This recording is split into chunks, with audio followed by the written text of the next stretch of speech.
Walt, please. Let's both of us stop trying to justify this whole thing and admit you're in danger. Who are you talking to right now?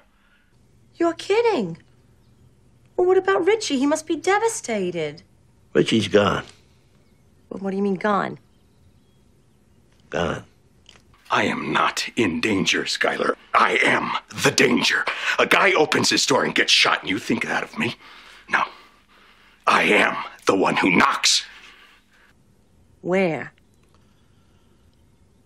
Carmel, after 18 years of marriage, don't make me make you an accessory after the fact. An accessory after the...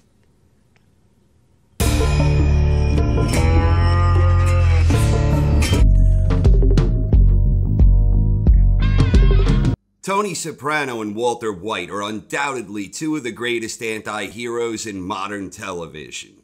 Indeed, Tony and Walter are arguably the two best written anti-heroes during the long, rich history of film and television in general. But who was the greater anti-hero? Was it New Jersey mob boss Tony Soprano? Or was it criminal chemist Heisenberg, the one and only Walter White?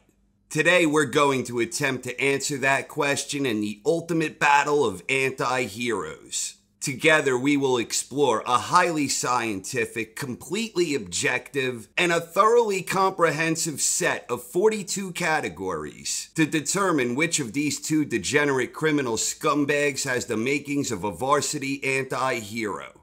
Physical strength. Tony clearly has the advantage here. Tony was a big, strong guy and a very imposing figure who was physically powerful, whereas Walter White was more of a weak, skinny fella who often struggled with feats of strength. Point for Tony Soprano, and he perhaps deserves two after he beat up his powerhouse driver, Muscles Marinara.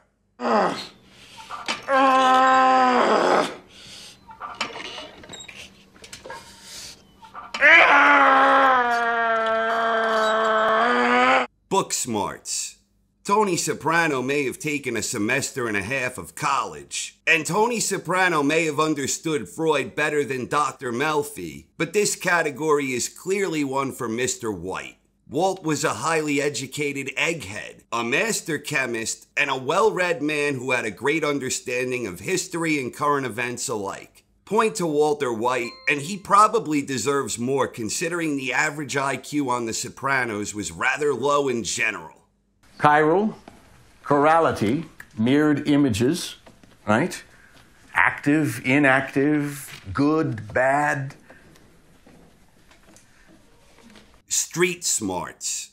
This one gets a little tricky. In the beginning, Walt had a complete lack of street smarts, although he improved tremendously in this regard as his character grew and evolved. Tony, on the other hand, always had a strong understanding of how things worked, but every now and again he could be outplayed. Then again, so could Walt. Based on the evidence, Tony wins this battle far more often than Walt, having much better instincts in general than a man who left a key piece of evidence as casual reading material by the toilet. Point Soprano. They're my friends, a lot of them, but they're also fucking jackals. Alpha male. It's subtle, but since I've been back, I've been noticing certain looks, and people questioning my judgment, what they never did before. Fighting ability. Tony may have gotten his ass kicked by Bobby Bacala, and without knowing for sure, there is a strong probability that Noah would have knocked his lights out. All the same, Tony proved to be a capable fighter, where his power, terrific fighting instinct, and intimidating presence left him winning most physical altercations quickly and decisively. Walt, on the other hand, got knocked out by Mike, and once got his ass kicked by that skinny punk Pinkman. Even on his best day, Walt merely fought the same Pinkman to a stalemate, which might not be bad for a middle-aged man, but this is clearly another point to Tony Soprano. Don't give me that look. It was a fucking horse. What are you, a vegetarian? You eat beef and sausage by the fucking carload. I'll kill you. Charisma. Yet another clear win for Tony Soprano. People respected, admired, and feared Tony. His charisma was the stuff of legend, with both men and women, whereas Walt was about as charismatic as that 95-pound mole on Ginny Sack's ass. Walt was dull and dry, and not many people cared much for him at all. Interestingly, Tony's charisma, especially with the ladies, got him into almost as much trouble as Walt's lack of it. Point Tony Soprano. This is beginning to get a bit out of hand, and we haven't even gotten to the eating categories yet. When's the last time you had a prostate exam? Hey, I don't even let anybody wag their finger in my face. I'm sorry, I shouldn't have laughed. Don't apologize. So let's move on to science. Tony Soprano may have understood that a roulette table is based on the same principle as the solar system, and he may have understood the nature of time and evolution when Chrissy didn't see things that way. But Walter White was indeed an actual scientist. His specialty was chemistry, his cooking skills were unrivaled, and he was an absolute master of his trade. Big win here for Mr. White. In fact, let's give him 2 points for this one. Fulminate of mercury is a prime example of that. The faster they undergo change, the more violent the explosion. Deception, hiding a secret. Neither one of them was particularly good at keeping a secret. Tony would blurt out other people's business no sooner than he heard it. And when it came to keeping his own secrets, Tony sucked there as well. When he was hiding something from his crew, they were almost always suspicious, such as when he tried covering up murdering Ralphie. And whenever Tony had a lady on the side, Carm would often find evidence. Compared to Carmela and Tony's dim-witted crew, Skylar was like Sherlock Holmes. So all of the secrets Walt was concealing were ultimately uncovered through her superb detective work. But Walt was able to cover his tracks better than Tony, and for longer, on a more consistent basis. That's a point for Walter White. Though to be sure, Walt wasn't all that great either. He almost blurted out the truth to Hank during dinner, and there was that aforementioned book in the bathroom, but he still managed to keep things to himself far longer than Tony ever could. Not including your surgery, we're nearly paid up. Over $100,000. Out of where? Out of thin air. Leadership. People respected and feared and obeyed Tony. Not many respected Walt, and save Pinkman, even fewer feared or obeyed him. No contest here. Point Soprano. It's a thing of honor. Then God forbid, if you get sick or something happens and you can't earn, we'll take care of you, because that's part of it. You stay within the family. Resourcefulness. When caught in a pinch and forced to adapt, Tony usually reverted to his base instincts, which were generally good, but he never proved to be especially capable when it came to adjusting on the fly, whenever screaming or becoming physical didn't help him escape a jam. Walter White, on the other hand, was like a modern-day MacGyver. He utilized his understanding of chemistry to strong-arm the mighty Tuco. He could create a deadly poison from a bean, and he could escape confinement as well as Houdini himself. That's another point for Walter White. So what are we gonna do with them? Are we just gonna grow a magic beanstalk? Huh? Climb it and escape? We are going to process them into ricin. Rice and beans. Proactive measures. At times, Tony could be clever and proactive. He understood how to stay one step ahead of the FBI with evolving technology. For example, he had his crew check the Bing for bugs. Although it is rather peculiar that he depended on his junkie nephew Christopher and the dim-witted bouncer Georgie to do the task. Why check at all if you're counting on those two knuckleheads? Walt, on the other hand, took painstaking efforts to help cover his tracks. And yet, all the same, his secrets were all usually uncovered eventually. Often through his own arrogance, like when he tipped Hank off that Gale wasn't Heisenberg, or again, leaving that book near the toilet. Considering Walt had a much shorter criminal career compared to the long and illustrious reign of Tony Soprano, the point here goes to Soprano. Tony shows real due diligence when it comes to electronic debugging. Take Georgie, go in the bathroom, sweep for bugs, okay? Come on.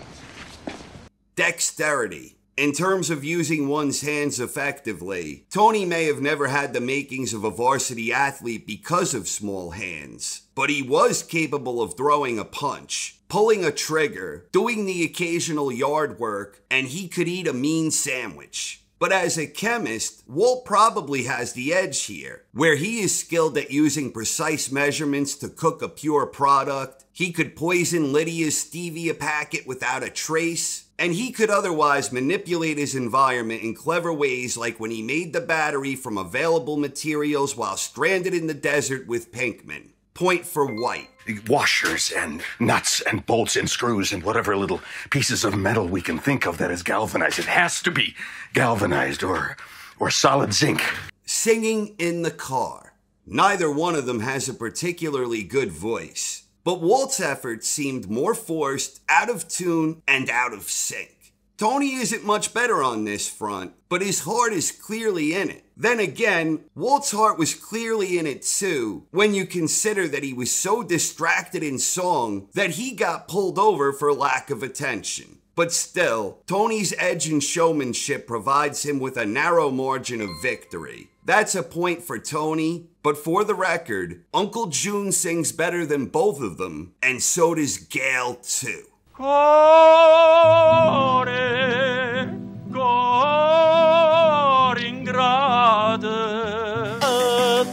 is this? That, my friend, is Albuquerque's public enemy number one. Getting pulled over. This one is simple. When Tony got pulled over, he pulled a few strings to get his ticket thrown out. And on top of that, the poor cop who issued the ticket was reprimanded, forced to take on a second job to make ends meet, and he was ultimately fired. When Walt got pulled over, he started acting like a rowdy tough guy. He got maced in the face, and he inconvenienced poor Hank. That's a point for Tony Soprano. Sir, calm down. Hellfire rained down on my house where my children sleep. I need you to step back there were right body now. parts in my yard. Sir, this is your last warning. Gotta be kidding me. You got about 2 seconds to stand down. Better father. Neither one of these guys is winning any Father of the Year awards. Both of them desired to throw money at problems whenever it came to their children, believing that and that alone qualified them as quality providers. They both made efforts to bond with their children from time to time, with mixed results. But on the whole, Tony seemed to put forth a greater effort when it came to spending quality time with his children. And Tony never actually kidnapped one of his own children, even if Walt was just taking measures to protect Skylar. The edge and point here go to Tony Soprano. That's why I get mad at you. You know, I see myself in you. I couldn't ask for a better son, AJ. And I mean that. Better husband.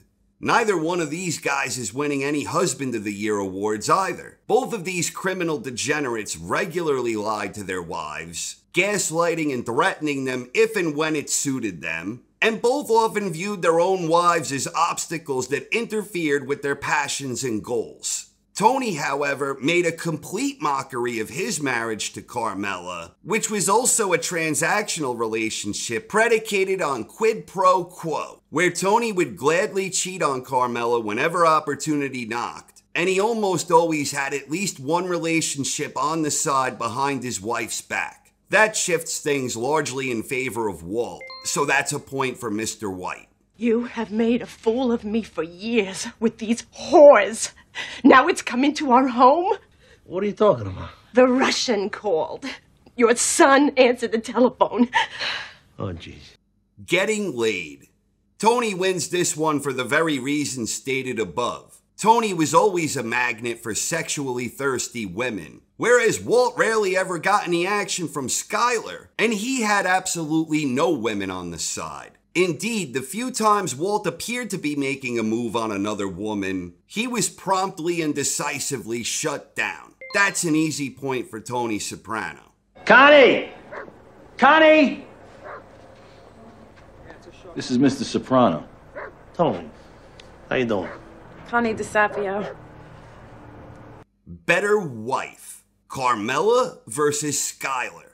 This is a tricky one. Carmela entered her marriage with Tony knowing exactly what she was getting into, and she played the role of accomplice in their transactional marriage, where she would help Tony hide and move incriminating weapons and items to avoid detection from the FBI. And throughout her marriage with Tony, she made her children complicit in their criminal ways. Skyler, on the other hand, didn't sign up for that type of thing when she married Walt. When she summoned her inner Sherlock Holmes to uncover all of Walt's lies, she then became a willing accomplice, helping Walt launder money along the way and endangering her own children. Skyler and Carmela each slept with another man during rocky parts of their marriage. Wegler for Carm and Beneke for Skyler. But at the end of the day, Carmela forgave Tony and took him back, resuming her role as his loyal criminal accomplice.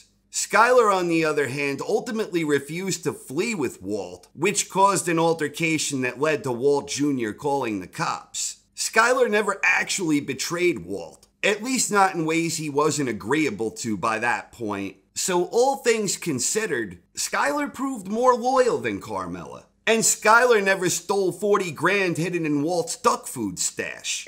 That's a point for Walter White. The weightlifter. At least I never stole from you. Who stole, Tony? Who, me? My own wife, 40 grand, from the bird feeder. Bird feeder, listen to yourself. You sound demented.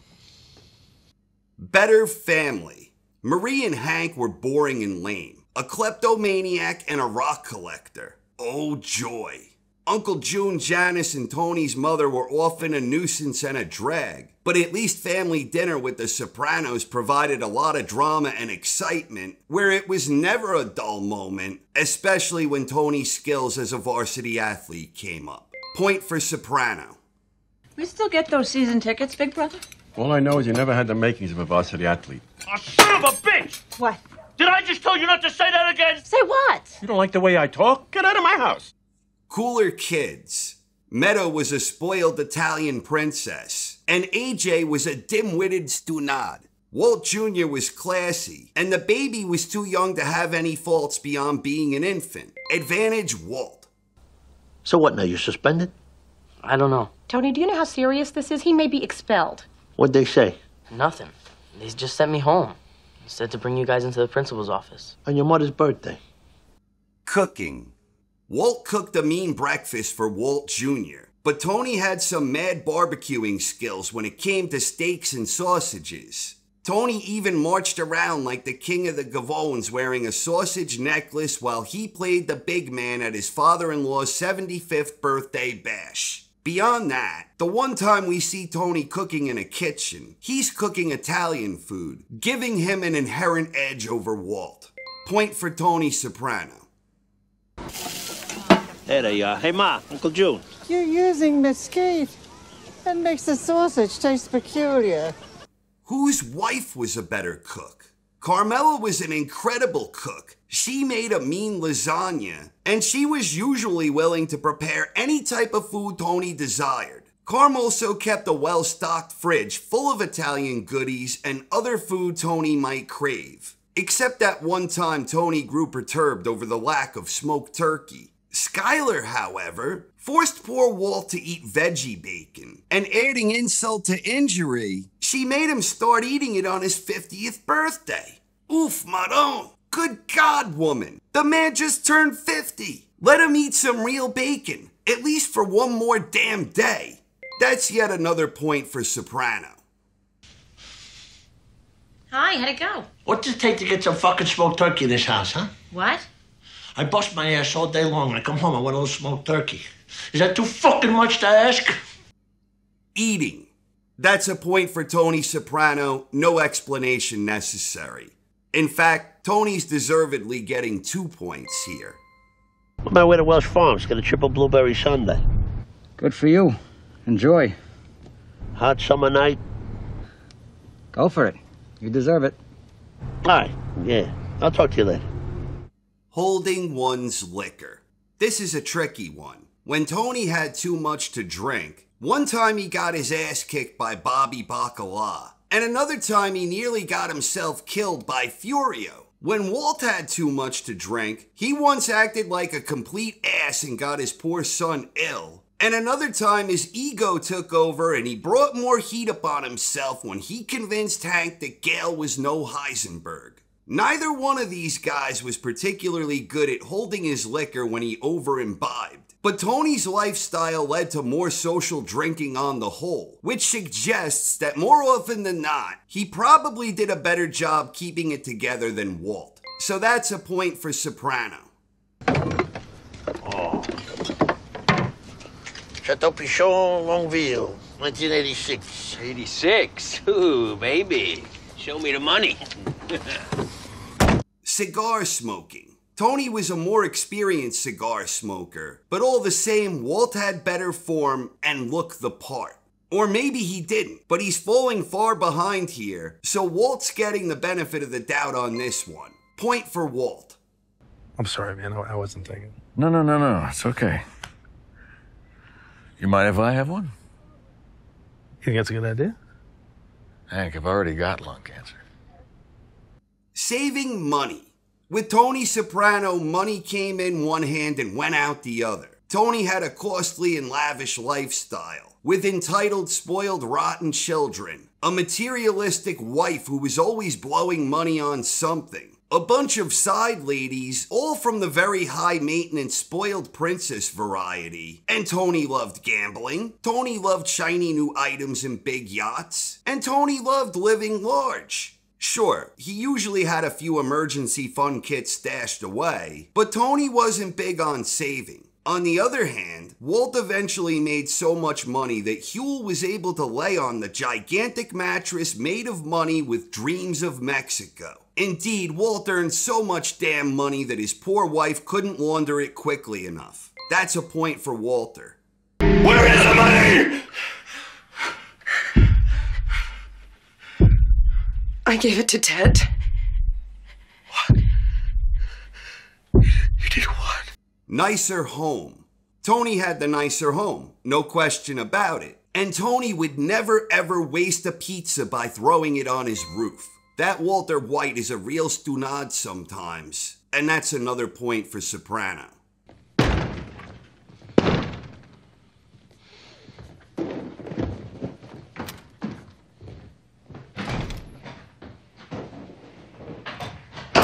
Better swimming pool.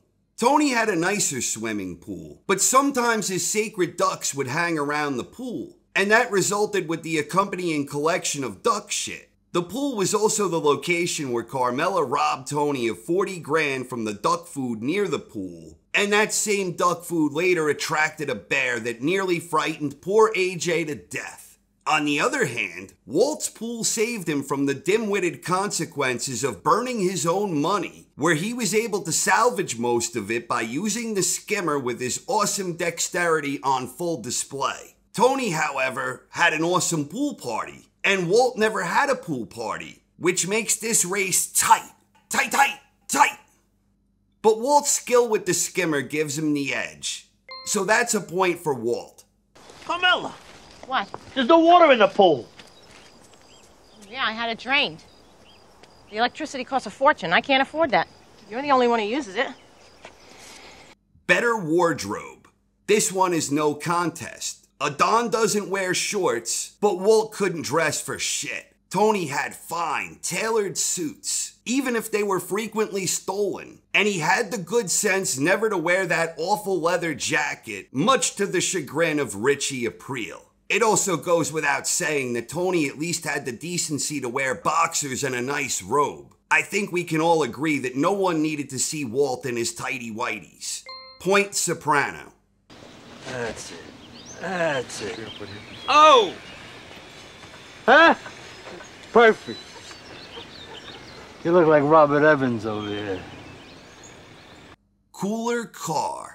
At the start of both respective series, this one was no contest. Walt almost comically cruised around in an ancient, much maligned, borderline ridiculous-looking Pontiac Aztek, while Tony had a far more respectable ride in a Chevy Suburban. Tony upgraded twice to the Cadillac version of the massive SUV, which was both much more expensive and prestigious. The sort of car successful businessmen get picked up by from the airport. Walt, however, decided to splurge late in the series and purchased some American muscle in the Chrysler 300 SRT8, making this one a pick'em. The Cadillac is more expensive and from a premium brand, but for my money, I'd prefer to put the pedal to the metal in the SRT.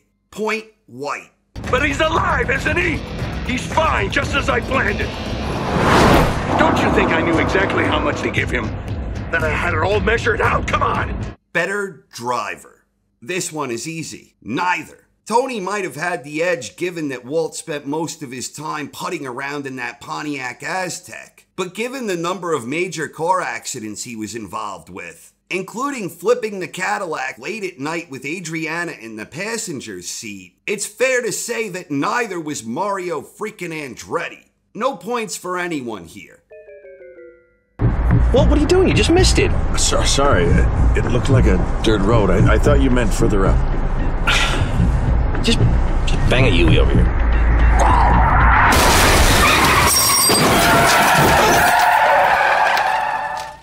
Anticipating an enemy's next move. Beyond the most rudimentary ability to properly read different people and situations, Tony was often able to anticipate a move simply because of his existing criminal infrastructure, where he had a team with their ears to the ground and various tipsters, which even included FBI agent Harris. Walt had no such luxury and needed to depend on his own wisdom, where he had a deep understanding of human nature. That's a point for Walter White.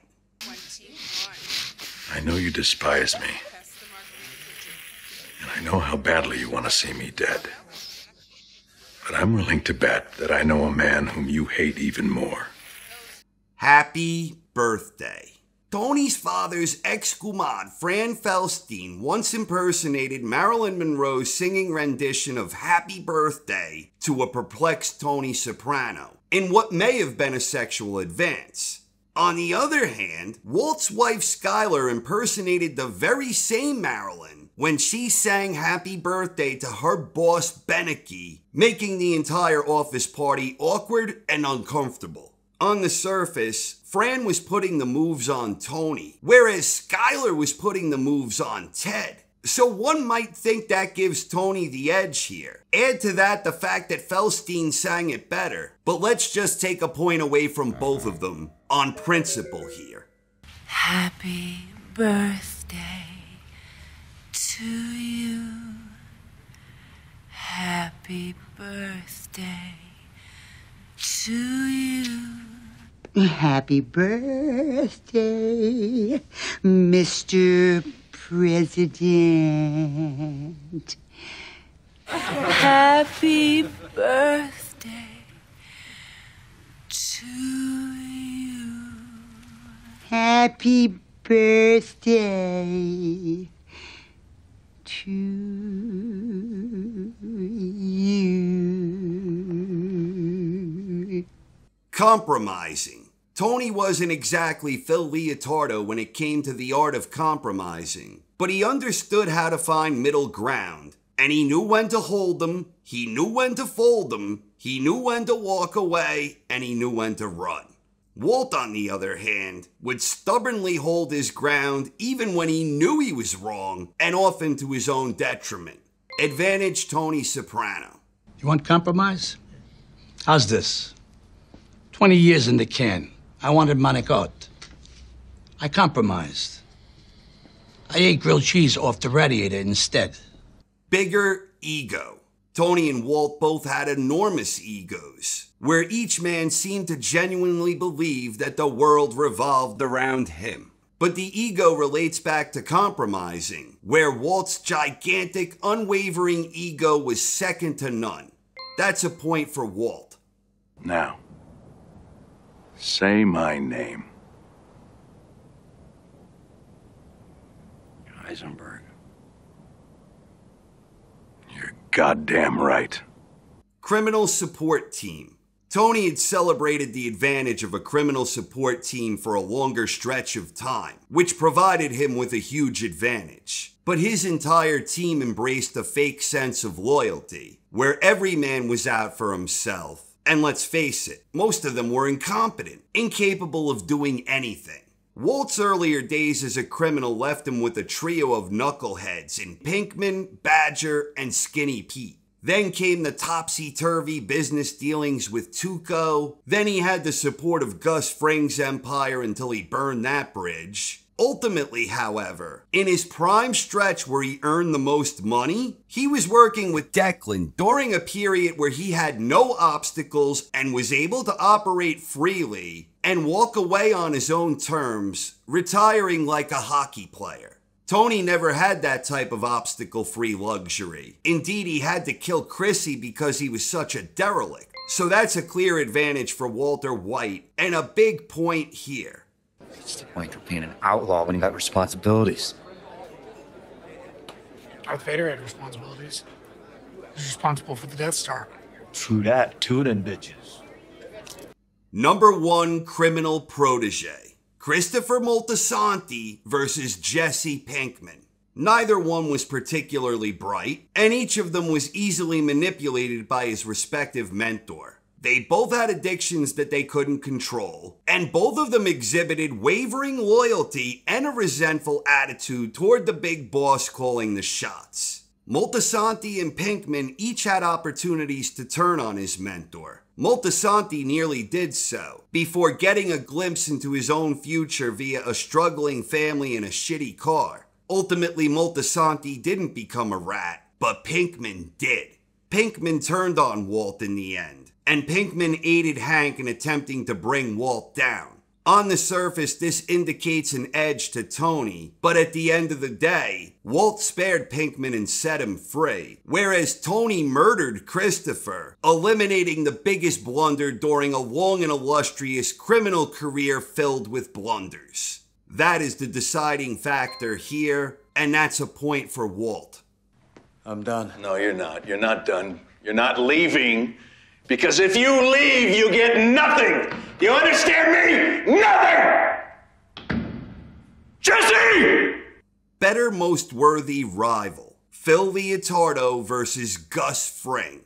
Phil Leotardo may have had no scraps in his scrapbook, and he may have compromised when he needed to, but he wasn't especially bright, and his criminal support team wasn't especially competent. Gus Fring ran a powerful criminal empire with more support and more moving parts that worked like a well-oiled machine. In the end, Tony won the war against Phil, and Walt outsmarted and outplayed Gus. But Gus was clearly the more powerful and formidable foe, so that's another point for Walter White. This becomes a much simpler matter. I will kill your wife. I will kill your son. I will kill your infant daughter. Better lawyer.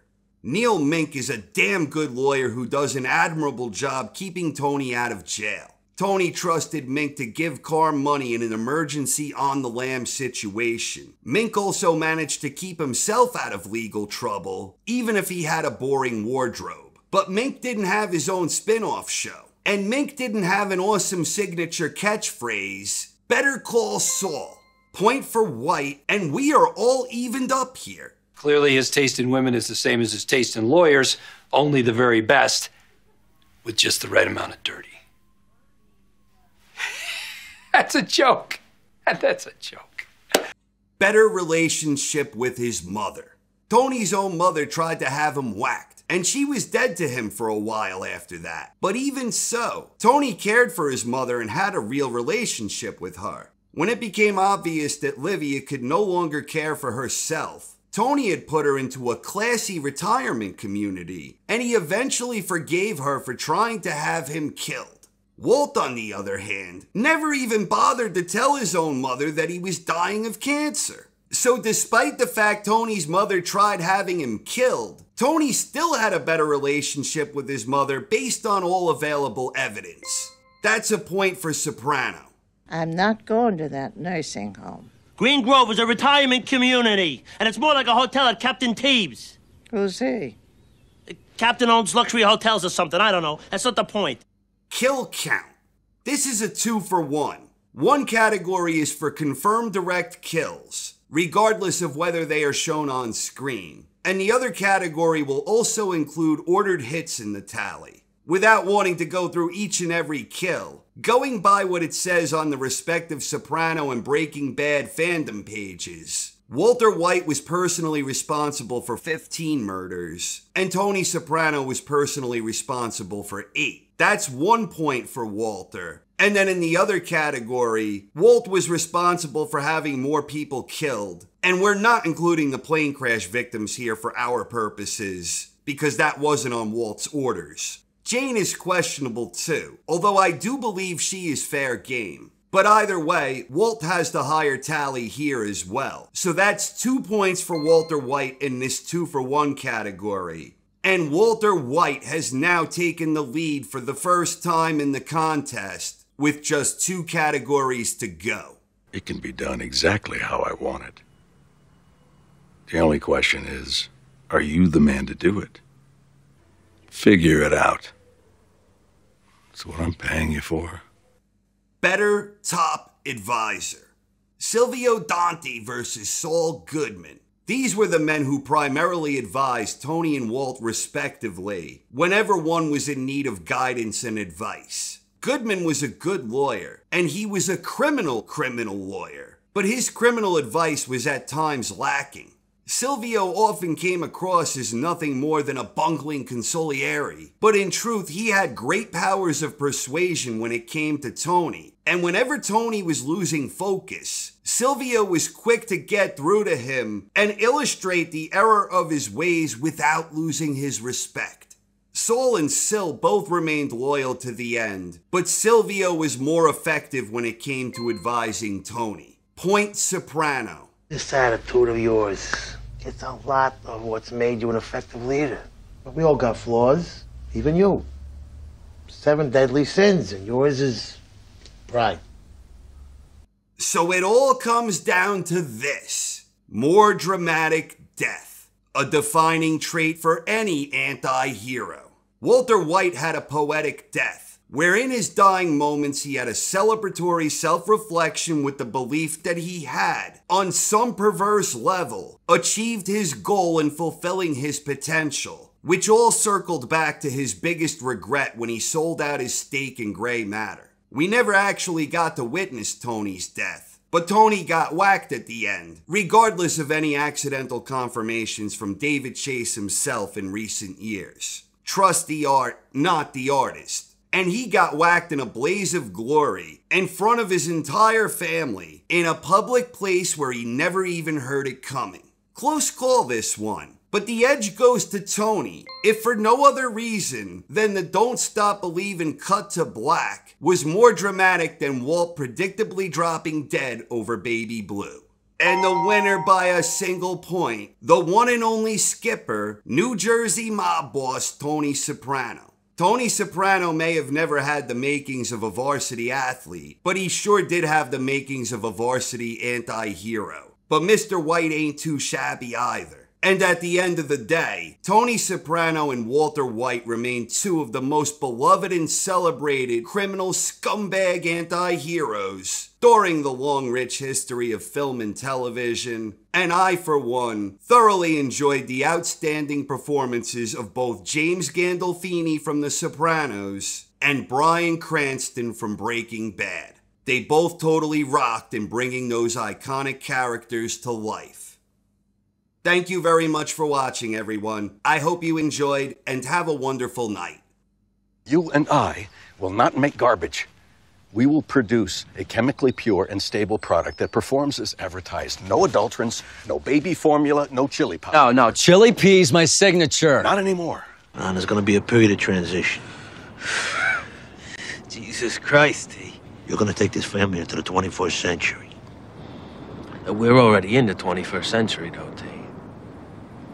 It's the constant, it's the cycle, it's solution, dissolution, just over and over and over. It is growth, then decay, then transformation.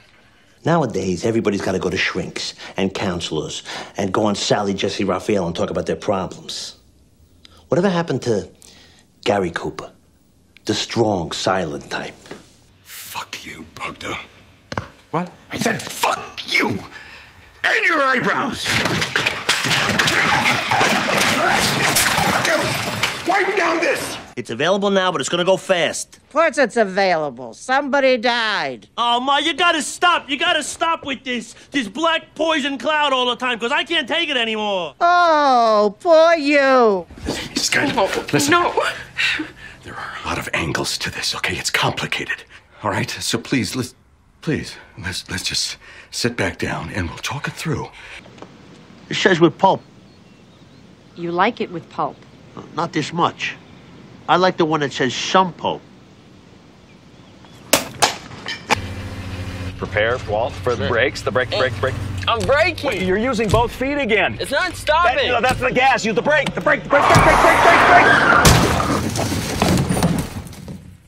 Look at your face. If you got some kind of sexual proclivity with that teacher or whatever, now's the time to tell us. I mean, what went on up there? Poppers and weird sex. What? No. 3 entire bags of Funyuns. Funyuns are awesome. God. More for me. How about something with some protein, maybe? Lou Gehrig's disease. You ever think what a coincidence it is that Lou Gehrig died of Lou Gehrig's disease? You gonna make that same stupid joke every time that comes up? Sorry. Now, suddenly, this is all my fault. Why don't you walk me through this, Mike? We had a good thing, you stupid son of a bitch. We had Fring. We had a lab. We had everything we needed. It all ran like clockwork. I'm here now. I'm telling you about it now. That's the second time I'm playing catch up with you. What the fuck are you talking The about? lawn cut. What do I have to send you a memo every time I move my bowels, too? The Indigo, the Crystal Palace, go-kart joint on Copper Ave, AA meeting off the 40. His buddies, Beaver and what's his name? Badger and Skinny Pete. Yeah, I know. He's now with them. You know what they say? Revenge is like serving cold cuts. I think it's revenge is a dish best served cold. So what I say? Oh, tight, yeah. Oh, blue, yellow, pink. Whatever, man, just keep bringing me that. You're not gonna believe this. He killed 16 Czechoslovakians. Guy was an interior decorator. His house looked like shit. Combo's dead. Shot. Which one is he? You did not just say that to me. Jesse, listen. Yeah, figures. Commit his body to its resting place. Peeps? It's a fucking nickname. Family name is Pepparelli. They're gonna redo it. Your imbecility being what it is, I should have known to say, Jesse, don't leave the keys in the ignition the entire 2 days. I wanted to leave them on the counter, bitch. Oh, I'm sorry. Oh, the workstation. I have a life. I have patience. You tell them August came early this year. It doesn't work that way. I have patients who are suicidal. Well, they're not gonna feel any better about their life if you get clipped. Jesus fucking Christ. $672,000 each. Yes! Hell yeah! Hey, come on, baby! Come on! Yes! Come on! He could be anything he wants to be. He could be like this guy I knew in high school. His grandfather invented these little ties that go on the end of salamis. He made millions of dollars. He's sitting on his ass. Where do you suppose these come from? I've seen this one before. I wonder, are they all in some giant warehouse someplace? So why don't you tell me what's really going on? The tree in the painting, write it out, you said? There's nothing in that picture to indicate that. The fucking painting. I knew that was a fucking scam. I knew that painting was a fucking scam. The hell is this? Hey. Veggie bacon. We're watching our cholesterol, I guess. Not me. I want real bacon. Not this fake crap. Too bad. And also, the thought that someday you might be called upon to bring home the bacon. Like your father. All this from a slice of gabagool. No, I'm way too comfortable in my wingtip. Just call anonymously. You call anonymously! I can't. I'm practically in the DEA family. I go to their Christmas parties, for Christ's sake. They know me. They know my voice. They'll know me. Keep moving. I try to do the right thing by you. You try to be whacked? She doesn't understand you. She's smiling. Look at the look on her face. Look at the look on her face. She's smiling. Come on. Off me. Look at her face. And I sold my share, my potential, for $5,000. I sold my kid's birthright for a few months' rent. Is it possible that I am Kevin Finnerty? All right, I'll stop. And I am not going to expose this batch to the open air and contamination, period. Now, you can leave me to deal with this myself, or you can help me. But you are right. We are running out of time. So I need your answer right now. Motherfucking goddamn orange peel beef. You have to go through the order while they're still here. What good does that do? You still gotta go get it and come back again. What happened? They left out part of the order. Call him up. Just sit down and eat. To the desert on a horse with no name. It felt good to do your dirty work. Go, yeah. Happy birthday to you. Happy birthday to you.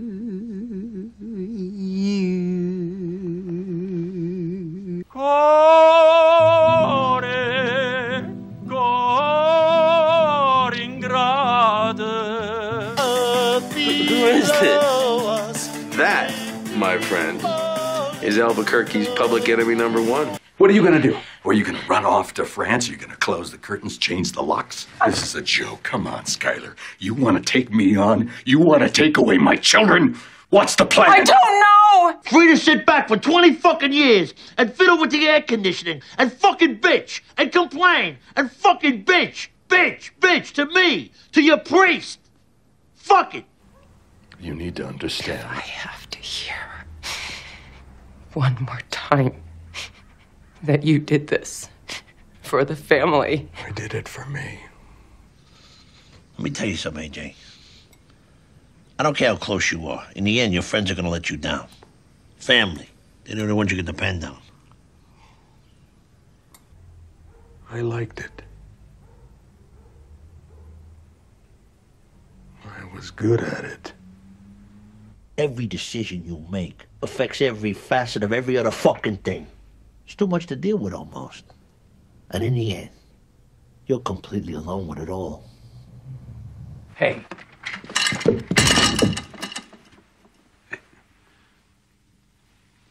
We're done when I say we're done. Bert wasn't speaking for just himself. Guys are getting squeezed hard to sway them towards new management. I thought you'd be a part of it. Then he got an answer. Jesse, you asked me if I was in the meth business or the money business. Neither. I'm in the empire business. 80% of the time it ends up in the can like Johnny Shack. Or on the embalming table of Cozzarelli's. Don't even say it. No risk, no reward. Why do we need to leave? I need both of you to trust me right now, okay? Please just work with me here, and I promise I will explain everything later. Where should I go? Where are you gonna go? The house you just bought, the estate sale. Go there. Jesus. All right, then a hotel then. It doesn't fucking matter. Okay.